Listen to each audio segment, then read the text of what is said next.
Halo, selamat malam pemirsa. Bagaimana kabar Anda hari ini? Semoga saja Anda selalu sehat. Senang sekali kabar hari ini kembali menyapa Anda untuk menghadirkan kabar-kabar pilihan yang terjadi di sepanjang hari ini. Saya Brigita Manohara yang akan menemani Anda untuk menghadirkan kabar-kabar pilihan selain 3 berita yang cuplikannya tadi baru Anda simak. Dan inilah kabar hari ini selengkapnya. Kita langsung ke kabar yang pertama. Kabar hari ini, PLT Gubernur DKI Jakarta Jarod Saiful Hidayat menemui massa pendukung Ahok di Rutan Cipinang, Jakarta Timur. Vonis dan penahanan Ahok membuat pendukungnya menggelar aksi di depan Rutan Cipinang sepanjang hari ini. Mana perkembangan pergerakan massa yang berada di depan Rutan Cipinang? Pendukung Ahok berunjuk rasa sejak siang hari tadi dan hingga saat ini. Beberapa di antaranya sekalipun sudah diminta bubar masih saja bertahan dan tetap dilakukan pembiaran oleh polisi. Jakarta banjir lagi. Kapan ya kira-kira Jakarta ini bisa bebas banjir? Tetapi sebenarnya warga Jakarta boleh berbesar hati karena Presiden Susilo Bambang Yudhoyono menunjukkan kepeduliannya dengan menyempatkan diri belusukan di kawasan banjir di daerah Kalibata, Jakarta Selatan. Dan tidak hanya Presiden SBY, Gubernur DKI Jakarta Joko Widodo juga meninjau beberapa lokasi banjir di Jakarta. Dan pemirsa, tidak hanya merendam sebagian wilayah Jakarta, banjir ini juga merendam sebagian wilayah Bekasi, Depok, Jawa Barat, dan juga Tangerang, Banten.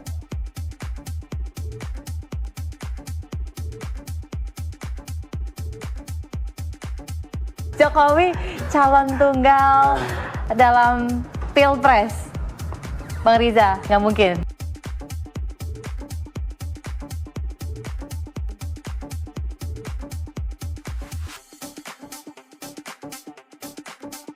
Kemudian pergerakan politik mengenai calon presiden ini, tetapi yang jelas ini ada pergerakan baru di KPU, ada partai yang kemudian akhirnya ditetapkan sebagai peserta pemilu. Sesaat lagi jangan kemana-mana.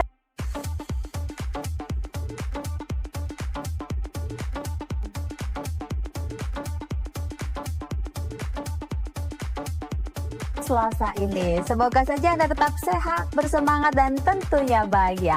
Senang sekali saya Brigita Manohara kembali menyapa Anda untuk menghadirkan apa kabar Indonesia malam. Catatan yang akan kami sampaikan kepada Anda, salah satunya tadi mengenai apa yang kemudian terjadi di KPU karena hari ini merupakan hari pendaftaran terakhir bagi partai politik untuk mendaftarkan bakal calon legislatif mereka. Tetapi itu nanti baru akan kita bahas.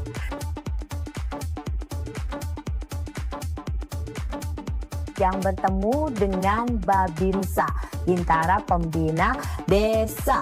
Nah, Babinsa ini mendapatkan kabar bahagia karena tunjangannya naik 700%. Kita bicara tentang tewasnya kemudian tahanan yang berada di tahanan Polres. Tentunya ini menjadi pertanyaan. Saya Brigita Manohara yang akan menemani Anda selama kurang lebih 30 menit dalam acara talk show Dewan Pers kita.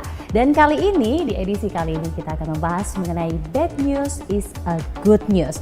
Sudah hadir di studio mini Dewan Pers para narasumber yang tentunya sangat kompeten untuk membahas tema kita kali ini. Yang pertama saya kenalkan, ini merupakan anggota Dewan Pers. Sepertinya stigma bad news is a good news ini masih digunakan oleh kebanyakan media yang ada di Indonesia. Nah, tapi apakah memang benar ini sudah sesuai dengan yang diinginkan tujuan dari pers itu sendiri? Pak Rey Wijaya harus jawab. Pak Rey, bagaimana kalau menurut Pak Rey? Upaya kemudian dari Dewan Pers untuk membuat ya paling tidak membuat media-media ini pada akhirnya lebih mengutamakan good news is a good news gitu. Tidak perlu lagi. Clear gitu kan. Mas Mariono yang paling senior. Nah, ini yang paling banyak juga media cetak di seluruh Indonesia. Luar biasa. Nah, ini coba kita tanya, kalau Mas Mariono sendiri bagaimana?